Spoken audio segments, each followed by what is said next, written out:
One thing that I found is really helpful is realizing that it's not a zero-sum game, and that if I'm spending more quality time with my family, that means that I'm going to feel more motivated and productive and energetic at work the next day. So seeing them all as interconnected with each other. One thing that also really helps with balancing career and personal life is flexible work schedule, and work from home environment definitely means that I get to spend more time with my family, not spending a lot of time commuting, and that makes a big difference. I find what works best for me is to have consistent schedule during my weekdays where I allocate certain parts of my day to certain things that I want to do. So I have a time for going to the gym, I have a time to play with my dog, I have a time to practice guitar, a time to read and learn new things, and so on. And I fit all of those activities around my typical work schedule. I try to implement some boundaries, like, for example, switching off all my notifications from work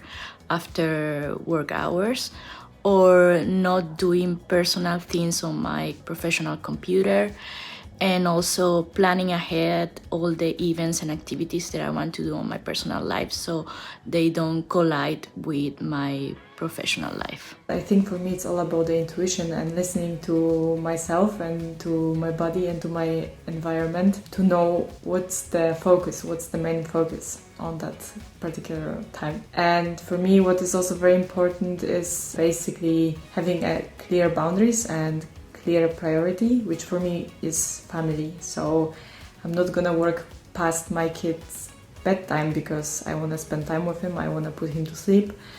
And those are really clear boundaries that I'm setting for myself. The best way that I have built confidence and resiliency over the course of my career is saying, I don't know. In general, that just makes me feel a lot more confident that even if I don't know something at the moment, that I can learn it and then I can figure it out and that I can do something new and take risks professionally. I've built up my confidence over the course of my career by continuing to learn.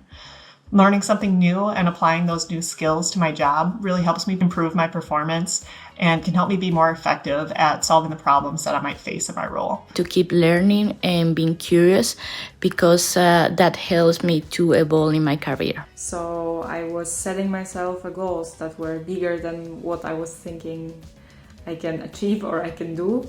And then I was just trying to do this stuff. And the more I was accomplishing those goals, the more I was gaining a confidence in my abilities, in my skills. Talk to someone about their role, their responsibilities, and some of the projects that they're working on. You can learn a lot, and it can help you see a bigger picture view of what the company is focusing on and some of the challenges that it's facing. So a big one for me is connect with people, make connections, make friendships, and also to give, to propose your help and be ready to help and support others.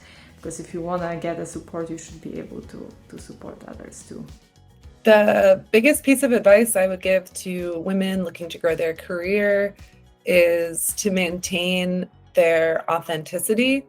I think for me, at least, it was easy early on in my career to feel like I had to be similar to others in my role or take on similar practices. But what I found is that I was actually more successful and work was more enjoyable when I felt like I was being authentic to my own personality, even if it was different from the other people on my team or the other people in my role.